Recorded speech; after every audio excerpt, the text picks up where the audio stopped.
조갑제 TV 시청자 여러분 안녕하십니까. 2026년 3월 6일 새벽 5시입니다.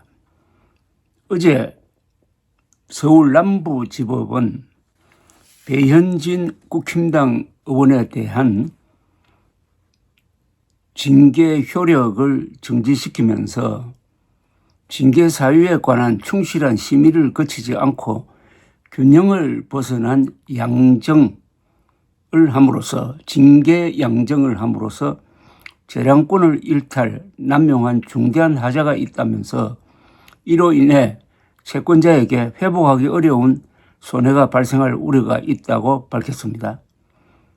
그러니까 국힘당 윤리위와 당대표 등 지도부가 배현진 의원을 징계하는 과정에서 무능하고 무도했고 무업했다는 이야기입니다. 결정문을 다시 읽어보면 이런 대목이 있습니다. 정당의 자율성도 헌법이나 법률의 테두리 안에서 보장되는 것이지 민주적 내부 질서를 확보하기 위한 최소한의 법적 규제는 불가피하고 당원 징계도 헌법이나 법률의 규정을 위반하는 등 재량권의 한계를 현저히 벗어난 것으로 볼 수 있는 경우 징계 처분은 위법하다. 이 사건의 경우 충실한 심의를 거치지 않고 균형을 벗어난 징계 양정을 함으로써 재량권을 일탈, 남용한 중대한 하자가 있다.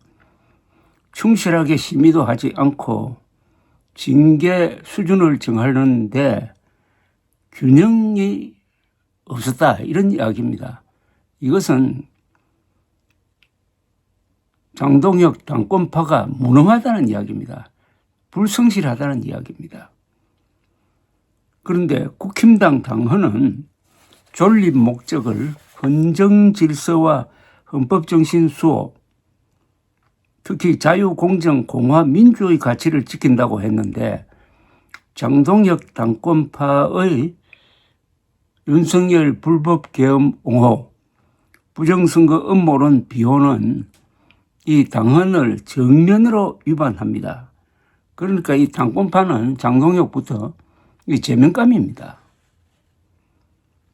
부정선거 음모론자, 윤석열파, 계몽령파가 지배, 무능, 무도, 무법한 행위를 계속하는 당무감사위, 윤리위, 공천관리위는 해체해야 합니다.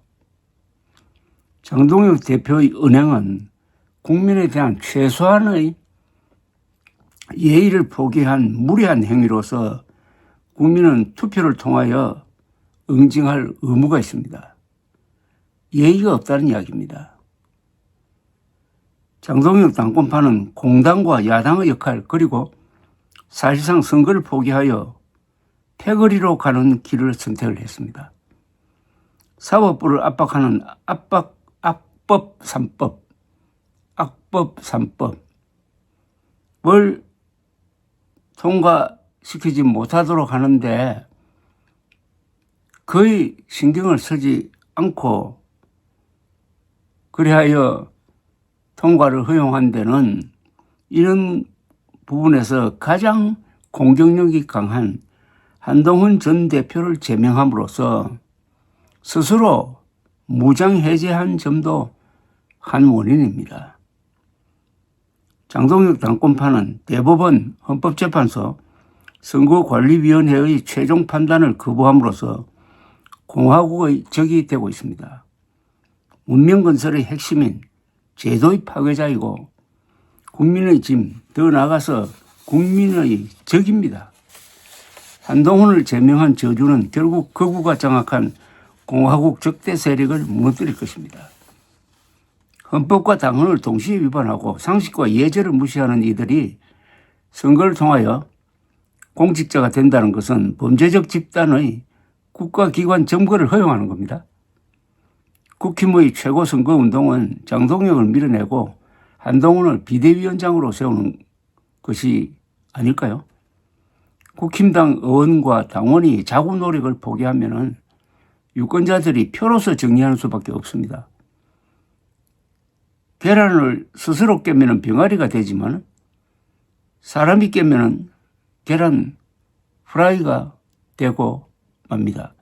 장동혁파의 행위를 정리를 하면은 국가기관, 헌법기관을 주로 공격하고 조롱합니다.